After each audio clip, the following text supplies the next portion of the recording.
Uh, good afternoon, and it's really an honor for me to be here in front of all of you. Thank you so much, ACM, for inviting me here. It's my pleasure and honor to be here among all the dignitaries. Thank you so much.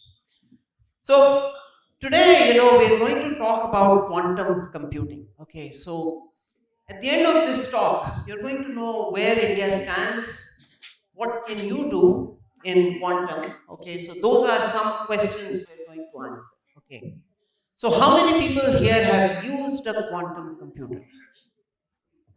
Okay, that's great, nice. So another question. So at the end of this talk, I will tell you how each one of you can actually have used a quantum computer. Okay, so by the end of today, all of us here will have an option of actually using a quantum computer and running a hello world program at least. Okay, so that's an assignment for you for today evening. Okay, the second question, so which country has the maximum number of quantum trained engineers today? Those who think it's China, those who think it's US, those who think it's India. Okay, so that's another question we'll answer. Okay, and I think the hint is you saw the ACM numbers. Saw those? Yeah, that's a hint for you. Okay, so we all know how to program, right? We write programs in C, C++, Python, all these languages. And then what happens? There is a compiler. What does the compiler do? Converts it into machine language. Okay. And so we have, okay. So on a computer, what does compilation mean? It takes your higher level language, Python, C, C++, and converts it into machine language, which is a string of zeros and ones. Okay, because the basic unit of computation for today's classical computers is bits, zeros and ones. So every computation there needs to be done using zeros and ones, and that's how it's done. So your compiler does that translation from higher level language to machine language. Now, does anybody know in a quantum computer what is the higher level language? Sorry? Linear algebra. Okay. It's the same. Your C, Python, all of these. You can use that to program a quantum computer. The compiler is different, or the transpiler, as they like to call it. It's different, okay? It converts it into a new kind of machine language, which is not a string of zeros and ones. Okay, so that's the difference between classical and quantum. So how do I change? You will change for me? Okay. It's not here though. Yeah, it's in a control state. Okay, you can just move to the next slide. Yes. So this used to be the most powerful supercomputer in the world. Now it's maybe the 10th or something. Okay, we all know Moore's law. What does Moore's law say? Every 18 months, compute doubles. That's why you need to buy a new mobile phone every year, every 2 years. You can do better photographs, you can do better games, all those things. And it's because of this that compute is doubling every 2 years for several decades now. Okay, for several decades. Of course, people are saying it's slowing down, but for now we are good. So, in spite of this, there are some problems that remain intractable. Okay, so we heard about Professor Narahari talk about some of those optimization problems, many of those things. So we'll come to that. Can we go to the next slide, please? Yeah. So this is caffeine. Okay, caffeine, something we all know in coffee, it's there. It's one of the small molecules of nature. Okay, it's one of the small molecules. And if you wanted to simulate this small molecule of nature on a classical best supercomputer, it would take 10 to the power 48 bits. Okay. That's like 1/10 the number of atoms on Earth. Okay, thanks. So, are we ever going to build a supercomputer that big? I don't think so. Okay. So, we're not getting there. So, what is the solution? The solution, at least right now, that people think is a quantum computer. Okay. So instead of 10 to the power 48 bits, all you need is 160 qubits. What is a qubit? Yeah, good. Okay. So for the first time in history, there are now two types of computers. Okay, one is your classical computer, which uses bits. Your phone, your mobile, your laptop, your supercomputer, your NVIDIA chips, all of them one class of processors which use zeros and ones as the basic unit of computation. And then on the other side is the quantum computer. Okay, and as somebody said, these qubits have these very special properties. Okay, of so those people who know physics will talk about them. Okay, so we'll not go too much into that today. So these qubits have this very special property that they can be 0 and 1 simultaneously. Okay, so they have these properties called superposition, entanglement, interference. Okay, so these are the properties you use to program quantum computers. Okay, so this is how you try and speed up your algorithms. A lot of people talk about encryption as being unsafe in the future. Anybody know why? Why? Yes. But right now, our computers cannot break the prime number algorithm that is used in the encryption system. But quantum computers could break it in minutes or hours. Yeah, very good. So today's encryption is based on prime number factorization. What is the prime factorization of 15? 3 into 5. Prime factors of 49, 7 into 7. Prime factor of 1, 2, 7, 8, 9, 2, a very long number, 2048 bit integer, takes 8 billion years on the best supercomputer. So, what do? We take two large prime numbers, use them as our keys, and use that for encryption today. Okay? So, that's how encryption is done. But in 1994, Peter showed that you can actually break this encryption, as you pointed out, that you don't need 8 billion years. All you need is a few hours on a supercomputer with sufficient number of qubits. Okay, so that's the the fine print. Sufficient number of qubits. Do we have that many qubits today?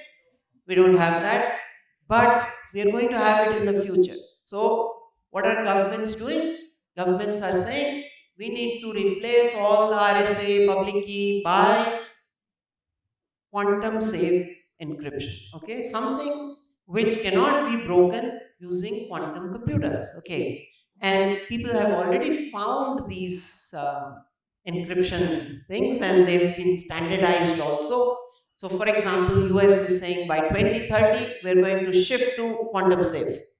Czechoslovakia is saying by 2027 we are going to Czech Republic now. They're saying by 2027 we are going to make all our systems quantum safe.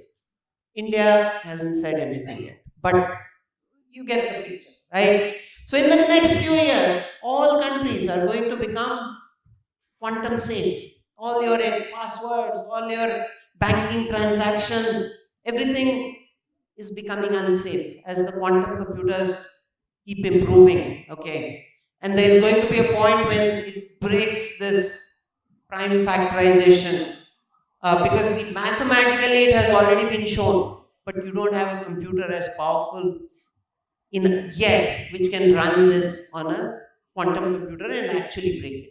But it's going to happen in the next few months, right? So, but are quantum computers going to replace classical computers? No. Both like CPUs and GPUs, they have different tasks. Yeah, like give me one task which CPU is good at.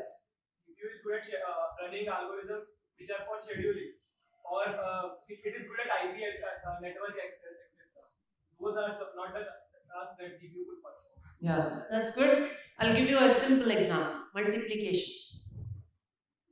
Faster on CPU by a few hundred times. Okay. But we just saw factorization exponentially faster on a quantum computer.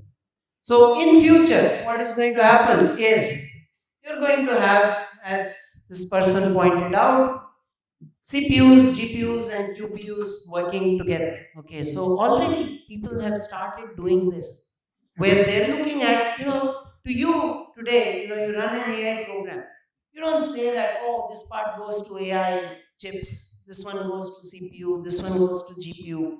So the whole orchestration of your job needs to happen automatically, and there are already people who are looking at, given a task, how do you split it into these three parts and then stitch it all back together. Okay. So that is something which is happening, where people are looking at how do you take a task, whether it is factorization, whether it is protein folding, or any of these things. How do you take that task and split it up into parts that go onto the processor, which can process it well, and then stitch it all back together. Okay, so those kind of things are already happening. So we talked about one use case, right? One is factorization. We know quantum computers are very good at it. Another we said is caffeine molecular simulation. Any examples of where molecular simulation is used? Identifying proteins in AlphaFold, for example. Yeah. So yes, so last year's chemistry Nobel Prize to AI for protein folding. Okay. But AI, as you know, is good at examples it has seen and predicting those. But things it has not seen, it is not very good at. Okay. And that's where quantum comes in, where quantum computers are now being used to simulate unseen proteins, okay, based on basic principles of physics and chemistry. Okay, how does a protein fold? Why is protein folding very important? Medicines, okay. So in your body, you have about 30,000 proteins. What is a disease? Okay, and proteins have shapes. One protein is like this, another is like this, another is like this. So different shapes. What is disease? Protein which is like this becomes like this. What is medicine? Medicine, tuck, tuck, tuck, tuck, makes it okay. That's a medicine. Okay. But the problem with this is that today we can't simulate how the protein and the medicine are going to interact. What do? Test tube. Then you take it to AIMS. 25 people with disease, 25 people without disease. Give it to them and then you observe. If there are too many side effects, what do you say?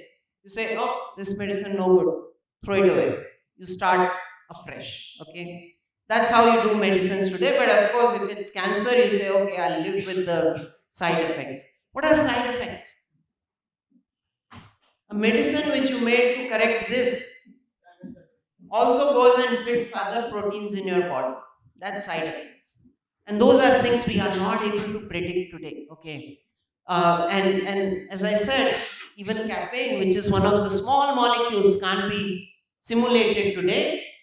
So as a result, what is happening is, people are looking at quantum to see how you can simulate some of these molecules much better, and things where the sequence hasn't been seen, unseen sequences, because the seen ones, the AI which won the Nobel Prize is going to do for you, but the unseen ones, which are also a large number, You don't know what to do with those. Okay. So these are some examples of problems that people are looking at. Another example, today Dr. Narahari's talk was very, educative for me, because so far we have been working with financial institutions and we've been saying, oh, portfolio optimization is a very important problem. Okay. And today he showed that, even crops can be looked at as portfolios. A farmer has 10 crops and he can select one or two or three or four of them to optimize their earning, right? And these are problems, optimization problems are very good candidates for quantum computers because they're good at solving these kind of problems. So these are some classes of problems where people are looking at. I'll give some more examples.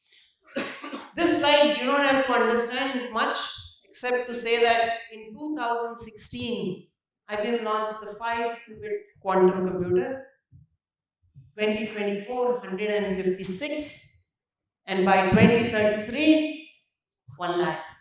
So you see a Moore's law like thing going on here, and which means that quantum computers are very, very rapidly advancing in their power in terms of what they can do. Okay, and okay, we'll talk about something called quantum advantage very soon. Okay, so yeah, so anybody who knows what is quantum advantage?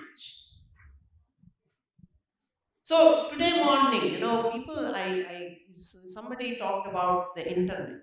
So internet, when was it discovered? 70s and 80s. Okay. When did internet become useful? Or when did all of us start using internet? What brought about that change?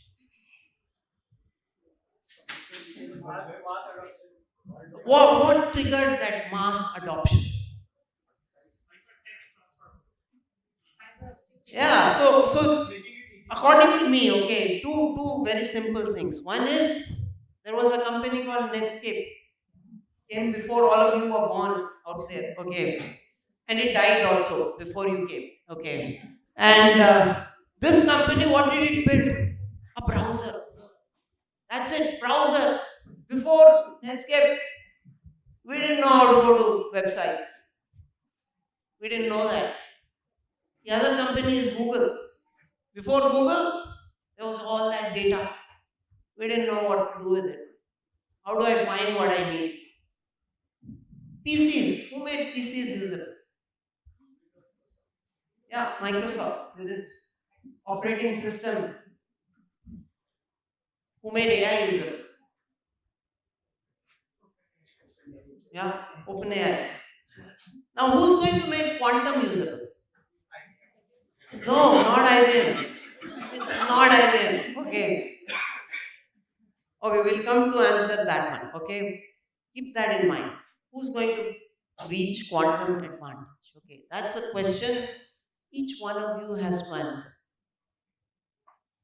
So, quantum utility happened in 2023. There was a paper published in Nature which showed that using a quantum computer, you are now able to do work which you cannot simulate on the best supercomputers. Okay. So, using brute force simulation, you cannot achieve the results which the quantum computer is achieving. Okay. Which means that now the quantum computer has reached a point where it is able to solve certain things which you can't solve using classical computers. Okay. Now, what is quantum advantage is real world use case. Okay, pick a real world use case, whether it's protein folding, whether it is optimization, and show it that a quantum computer can solve this problem much, much, much, much better than a classical computer. Now, the catch here is the best quantum computers today have 156 qubits. Okay. So you cannot wait for, I mean, Shor's algorithm, we know it shows exponentially faster convergence on finding prime factors, but we need lots of qubits for that. We don't have it. So using the qubits we have today, that's the challenge, to reach quantum advantage. Basically, to solve a problem much, much faster, much, much cheaper compared to what you can do using the best supercomputer. Okay. So that's what quantum advantage is. And I ask you, who's going to reach there first? Okay. So some answers to that. So this is, we talked about the protein folding, protein structure prediction. Last year's Nobel Prize in Chemistry was for this. But wherever, there is low sequence similarity, AI doesn't work well. Okay? And that's where quantum comes in. And this was one of the early results on quantum utility coming out of India. So there are about 15, 20 results across the world right now in quantum utility scale. Okay, and one of them is from India, right? IIT Madras plus IBM. Similarly, there are other problems where people have shown, mostly these chemistry, biology kind of problems, and also in machine learning, So, machine learning, who knows how AI works? Ma'am does, yeah, go ahead. Yes. It just optimizes a function so good that it could approximate your result, which you cannot derive by hand. You cannot derive a rule, so you approximate that rule. Okay, so at a very basic level, it's about learning. Okay, you give it examples, it has to learn, right? So, you as children, how many cats do you have to see before you learn cat? Zero? Okay, maybe one. Okay, somebody says zero. Maybe. Yeah, possible. Okay. But AI today needs to see how many cats? It needs to see the cat from this angle, Kali Billy, white Billy, all sorts of billies before it knows Billy. Okay. Occluded Billy, all sorts of cats need to be shown to it before it recognizes cat. So what's the problem there? It does not generate information, it just maximizes the output of the information that it has. Yeah, so at a fundamental level, there is a problem with how the data is inferred, processed, and modeled. Okay, something you can probably do much, much more efficiently is not happening in that computer of ours. Yeah. So what does that mean? Every time one LLM comes up, what comes up on this side? Sorry? Power station. Because to do a task like this, and that's why, US has declared emergency on power, I don't know what they call it. Data companies are now buying nuclear power stations. Okay. So all of that is happening. Why? Because of the inefficiency of AI. And that's where, something like quantum computing comes in, because it brings a new way of representing your models and doing your inferencing. Okay. But has anybody shown yet that it performs much, much better? No.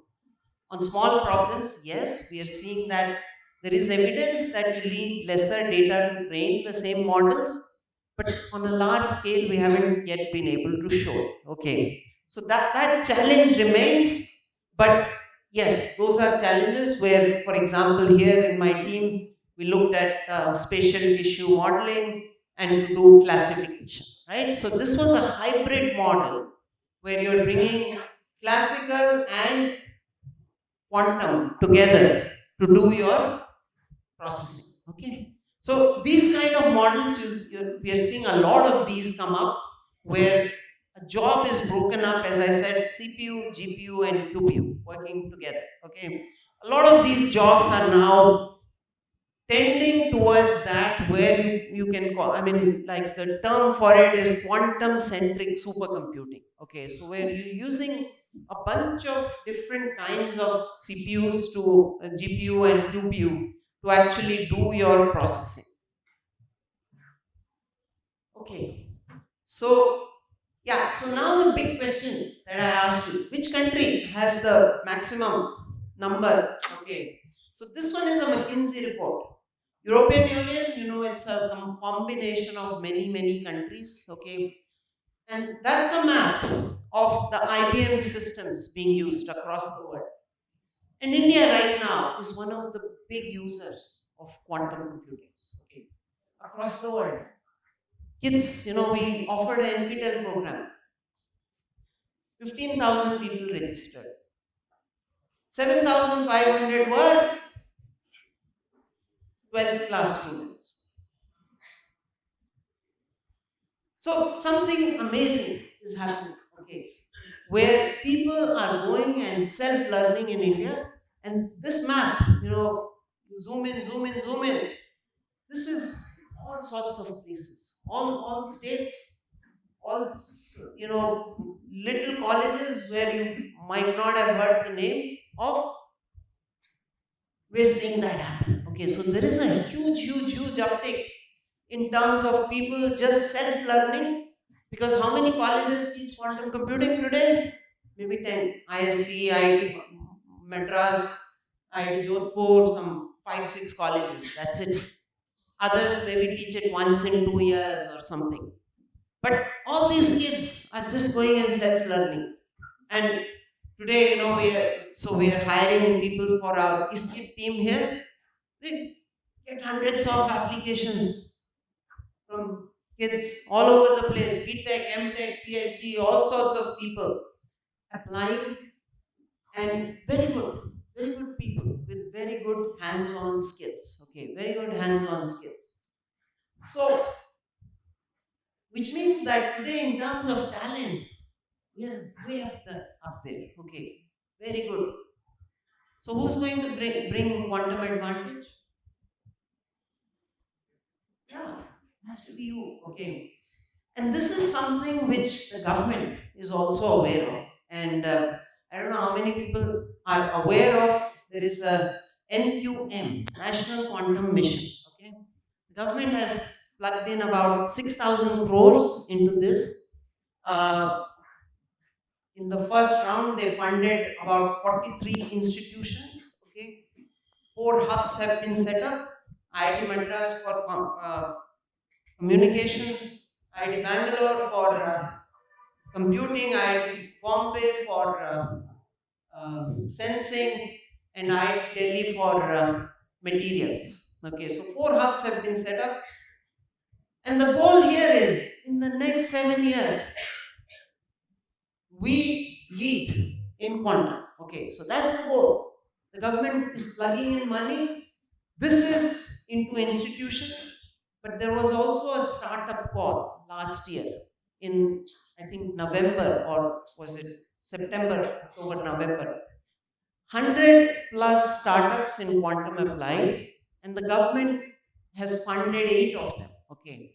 So, in terms of jobs, in terms of openings, hundreds are now opening up, whether it is jobs in IBM, as I said, my team is hiring, or in these 43 institutions and more now.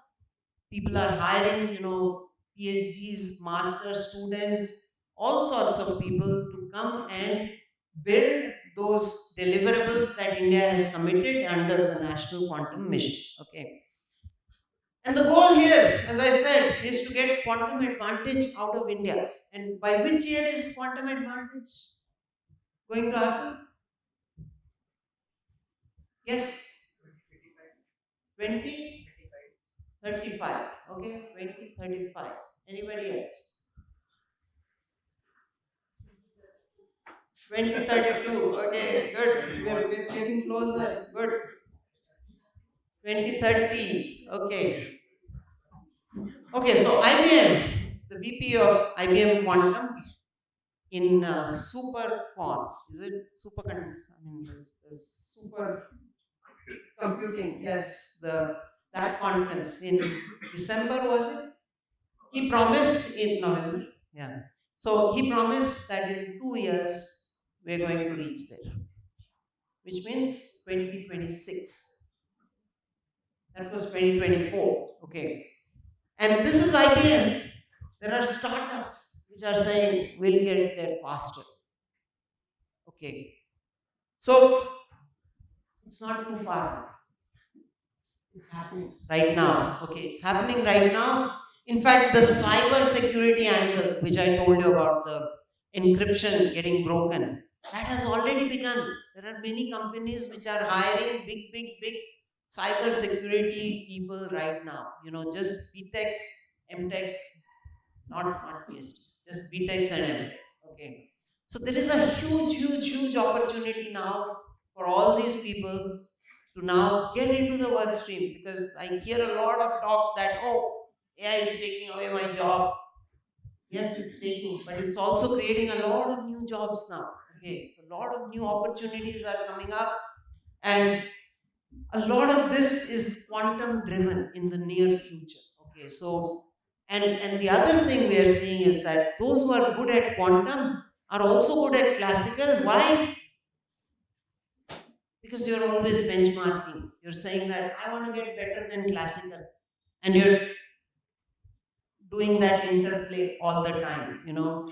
So students who are good at quantum, we are seeing they're also very good at classical, and we're easily they're getting hired. Okay, so this is a good opportunity now for, and today at lunch, in fact, we were talking that there are areas in which India can make a big leap forward. Okay. So, in 1960, I'll just check how much time. Okay. So, 1960, India was one of the first 10 countries to build a computer. Tata Institute of Fundamental Research. Okay. We had built a computer. Are we a hardware country now? We're not, right? Semiconductors, 1963, we had a fab, germanium fab. Germanium was the material used before silicon. Okay. So before that, we had a fab here in India. We were building, chips out here. 1984, we had set up Semiconductor Limited well before TSMC. At that point, we were at par with the best. Okay. Then what happened? But in software, we did very well. Have you thought why we did well in software but not in hardware and semiconductors? Father of Pentium, Vinod Dham. Father of fiber optics, Kapani. All Indians. Talent, we've always been very good at. Producing lots and lots and lots of talent. Okay, across the world, across industries, any technology you pick, you've got Indians who made great mark there. But why did semiconductor and hardware never take off in India? Sorry? Policy. Yeah. So I don't know the reason. Okay. Oh, I think you can tell us now. So. Yeah, but the thing is, in software, what happened is we built local industry. That's what we did. We built local industry, Infosys, TCS, all those awards you saw. Somebody from TCS, right? So Infosys, TCS, Wipro, all these people, they built local industry in India. Talent got pulled in, and today we are a software nation.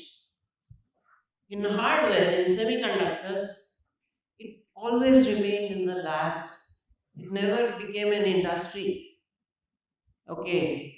And that's something which the government is very well aware of today. They are saying that if we just produce PhD students and good students from IIT who are good at quantum, who's that going to help? Not us. It will help us only if our industry in India steps in, and our startups like Infosys in 1981 and like TCS in 1969 get started in quantum right now. Okay, so that's the goal. Of course, they are funding these 43 institutions to do research, but at the same time, they're aware that if that's the only thing we do, we're not producing students and research for ourselves. We're doing it for somebody else. Okay. So the goal here now is how do you scale up industry in quantum in India? That's the goal. It's a very simple goal. Enable youngsters to do startups, ask our industry to step in with their problems. So one of the programs that the government has started is called the it's called the minor program in quantum technologies, the first in the world, where any undergraduate student can take 6 courses and get a, doesn't matter which branch you are. You take these 6 courses and you become a minor degree holder in quantum technologies. Okay. So these are things which the government is now trying to push along by ensuring that, one, of course, we produce the talent, we channelize it, and we also make sure that this talent is utilized to build a local industry here in India. Okay, so that's one of the big goals. I told you you have to use a quantum computer by today evening. How do you do it? Just go to type IBM Quantum, create an account for yourself, and you can use an actual quantum computer on the cloud. Anybody in India or anywhere in the world has 10 minutes of free QPU time. It's a lot. Okay. 10 minutes does not mean 10 minutes system time. It means the processor time. And as I said, India is one of the power users of these quantum systems now. Okay, so if you haven't used it, please go use it today. And at least tomorrow you will be able to say that, oh, I've used a quantum computer. Okay, so that's something each one of you needs to do now. There are also learning programs, lots of them. There are courses, tutorials, there are summer schools for those who want to go deeper. Okay, so across the world, I think there are some 50 institutions where IBM does what are called I think it's called winter school or something, or Kiskit summer school. Sorry, yeah, Kiskit summer school. And out of those 50, a lot of them are from India. Okay, a lot of colleges in India, as I said, the talent is all sitting here in quantum computing, and they're all using this and self-learning. And that's why the government now has come up with this new minor program saying that take 6 courses, get a formal degree in this. So that's one structured way of putting that in.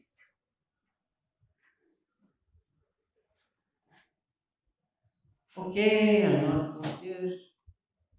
So as I said, there's a lot of free material out there for each one who wants to start learning or take their quantum journey. I'll not go here. A lot of investment is going into quantum. So today, there are 34 countries with national quantum missions, more than any other technology area.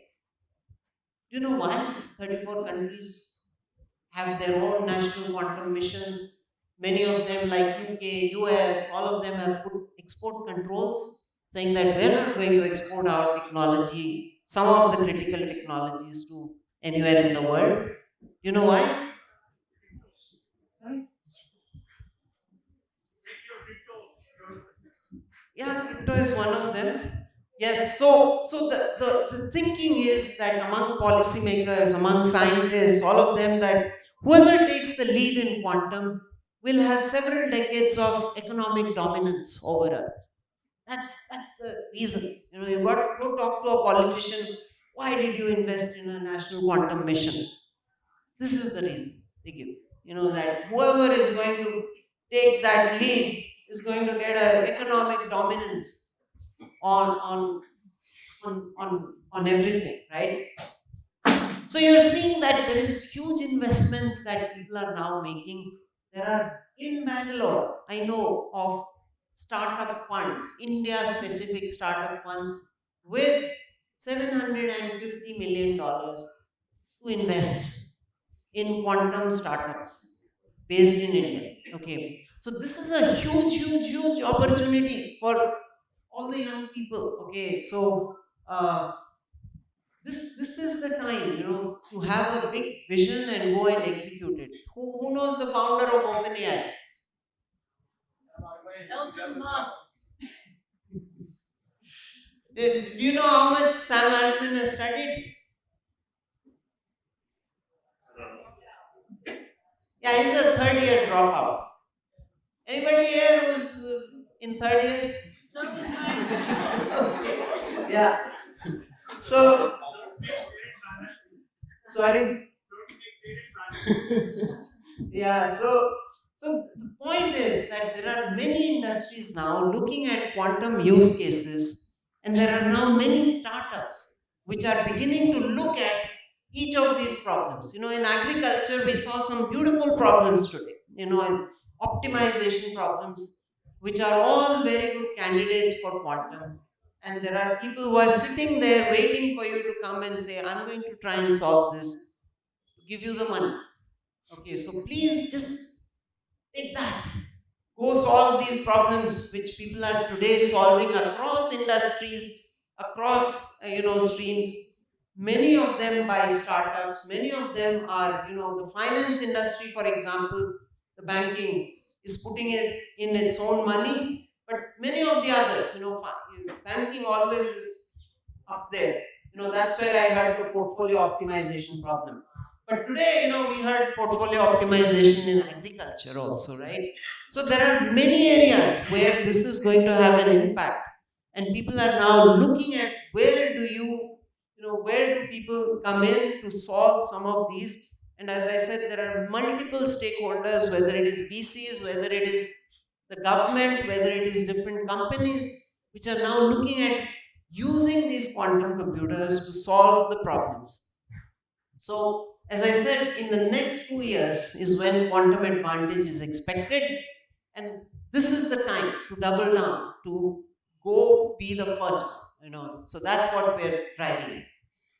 So there are three kinds of problems that people are looking at, three classes of problems. One is simulating nature. We talked about molecular simulation, caffeine molecule, protein simulation, all of those. Then mathematics and processing data with complex structure, which includes machine language, machine learning, AI. It also includes the factorization problem, which is much, much, much faster. And then there are also all these search and optimization problems which people are trying across different kinds of industries today. Okay. So this is the current state. Okay. This is where industry is today at this point, where they're exploring, trying to see which are those very tough problems which I can solve, which I'm not able to solve today using the best supercomputers, right? So that's the goal today. That's what people are trying to solve. And that's where, industry is coming in by saying that here are some problems that we are going to solve. Okay. So in India, what is happening today is, as I said, we have huge amounts of talent, people who are already self-trained in ISKIT and quantum computing and all of that. But many of them are not aware of what are the problems to solve. Why? Because industry hasn't come in. Industry hasn't come and said, "Oh, I have a problem in fraud detection. Here is some data, or here is at least a way to simulate fraud data, and you try and solve this." So what are people doing? People are solving toy problems at this point of time, and we need to go beyond those toy problems to real problems. Okay, so I'll not go here. There are many examples. I'll just flash these, where people are looking at problems which they cannot solve using the best computers today. And they're thinking, if I solve this, this is going to give me a huge competitive advantage as a company or as a institution, which allows me to solve something which will reduce my costs or which will reduce other inefficiencies which I might have. So I think I'll stop here, and take any questions that people might have.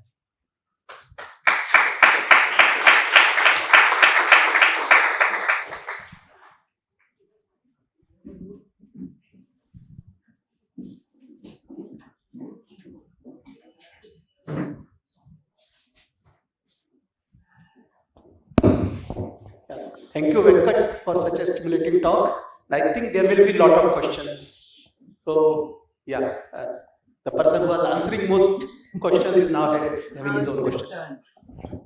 So what I wanted to ask is, like, we just saw a Microsoft chip come out last week, right?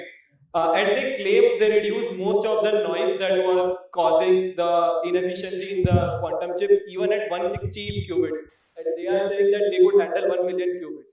So obviously, the technology would be proprietary, but how do you suggest that these would be the things that they could have optimized in order to reach that point of accuracy? Okay. So the announcement, right? So these days you see a lot of announcements, right? The IBM announced the 156 qubit in November. Then came Google's announcement of the 105 qubits. Then came the Microsoft one, and recently I think Amazon also announced something, right? So a lot of excitement, a lot of people trying to come up with new ways of solving these things, right? The Microsoft one, okay, so a new state of matter, okay, but what they have not yet shown is that they have a single qubit. They have not shown qubits yet, okay. So yes, they have promised that this technology can reach million, okay, eventually. Fine, good if it does. But it's a processor which they haven't built a computer with yet. Okay. So we don't, I mean, it's good. Whatever they're claiming happens, great. Uh, but right now, I think you have to stick with what you have in your hand. What you have in your hand is the IBM system, which gives you the free access. Okay. 156. That's the one you can actually go and use. All the others, you can maybe join them and then you can use them. But in terms of pushing the technology today, so many people might not know what a qubit is. So I have a ball. I throw it. You know where it's going to land, right? I mean, based on the direction and the force, it's going to land somewhere. The path can be traced, right? Now I take this ball, shrink, shrink, shrink, shrink, shrink, very small, into an electron or something. What happens then? I throw it. What laws of physics do apply, but not the laws of big objects, small objects. Quantum mechanics applies, right? And fills the room basically. That it's everywhere, right? And that's no position, right? So you need these particles, which are the qubits, to do your computation, basically. Okay. So that Majorna, whatever it's pronounced as, is one such particle, which follows the laws of quantum mechanics, right? Laws of quantum physics. And that's a particle which you can use to do your computation.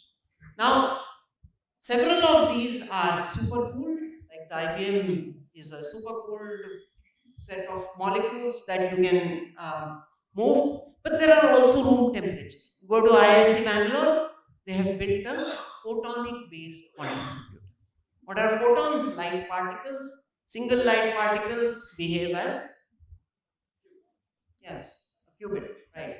So right now, multiple such technologies are being used to build those qubits. One of them is the way Microsoft, the topological qubit, right? IBM and Google have similar technology there. So there are multiple of these. Everyone is trying. Error corrected, not yet. nobody can claim that we have solved the error correction problem. It's not happened yet. Okay. In the IBM roadmap, error correction happens in 2029. Okay. But still, we are saying even before error correction, you can have useful quantum computing, because even in classical, error correction came in 1950, but in the 40s, computers were used in the world, even before error correction, right? So it's not to say that error correction is the thing which is stopping quantum advantage. It is expected that we will reach quantum advantage even before that.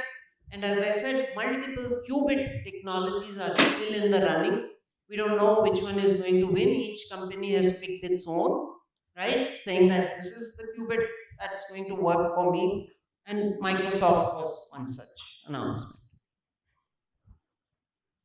Thanks. Yeah, Venkata, Devanshu here. Actually, you answered the fourth question, probably half of the fourth question. So, question is, who is basically maintaining Qiskit? Its backward compatibility is pretty bad. Every version you launch, you break the backward compatibility. Who is to blame? Is it you going to hit the email, or so? Get us the contact. That's number one. That's a very good point. Yes. Okay. Okay. So, two historical corrections probably. Before the Netscape browser, it came in 1994. 92, we had links. I come from that age. I used to browse it. Sure. And as an ex-employee of Yahoo, I have the responsibility to state that David and Philo's guide to the internet was the first thing before Google, even. Okay, the last question is probably the point 5 question is, so you mentioned photonic, you are on superconducting circuits, and there are people who are on ion. So is IBM looking at checking anything, or you will stick to superconducting all the time? IBM is sticking to superconducting. And also the first question, sorry, yeah, breaking. Oh, yeah, that's on everybody's mind, you know. So IBM has this software development kit called Qiskit, QISKIT. Okay. Okay. Yes. So Qiskit, about 70% of the programmers today of quantum computers use Qiskit. Okay.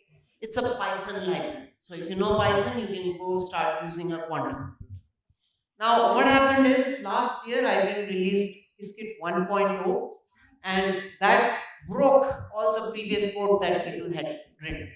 And so basically, whatever code you had before Qiskit 1.0 could not run on the systems anymore. Okay, so people who had already written a lot of code found their code to be useless. Okay, but the reason for that was, you know, to bring more efficiencies, because the earlier coding, you know, wasn't able to support some of the new features which we wanted to introduce. So Qiskit 2.0 is coming very soon, in a month. Yeah. Yes, so in a month's time that's coming, and this time hopefully will not break the backward compatibility. So we'll take one more question. Thanks, Venkat. This was very insightful talk, and I'm pretty hopeful about the quantum applications, especially when you have enormous possibilities, like you mentioned about the molecules. And when you go to the proteins, then the possibility become much higher. And one of the applications, for example, if you consider how you can model the cells, and the millions of molecules present in the cells, how the drug interacts, how the protein interacts, that's where you can get, complete picture, 360-degree angle of every molecules, right?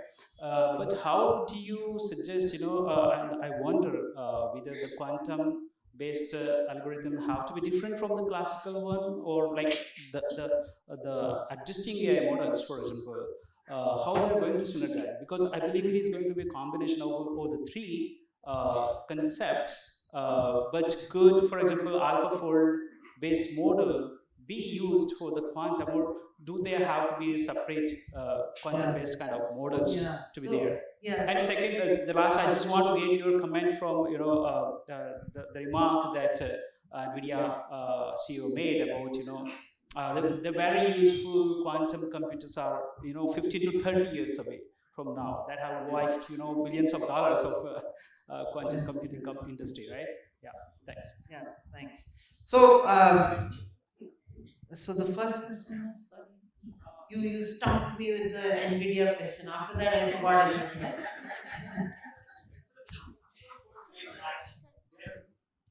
There are good potential, but whether classical computing algorithms. The algorithms, yes, yes. So, one example is the Shor's algorithm, okay, which is 1994 does factorization.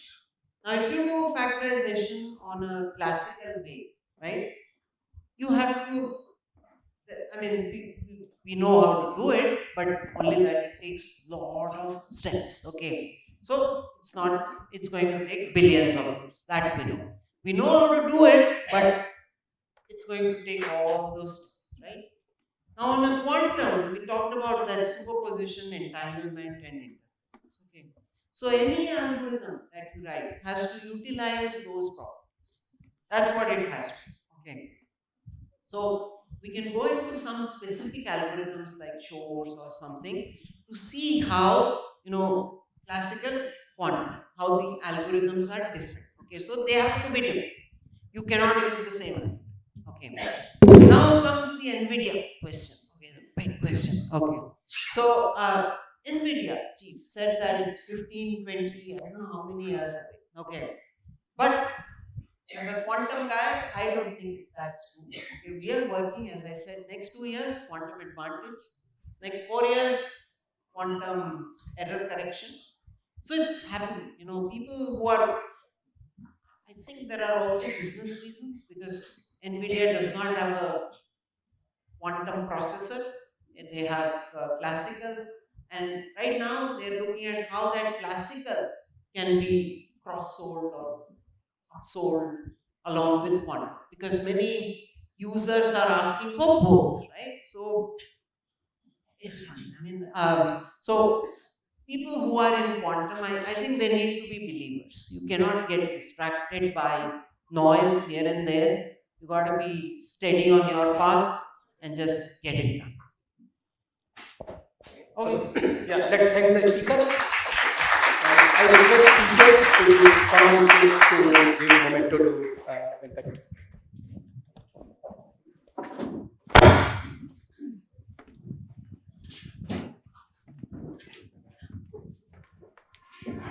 Thank you for coming. Thank you for quantum mission.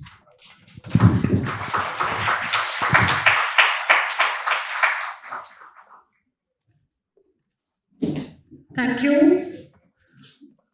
So now we are honoring some of our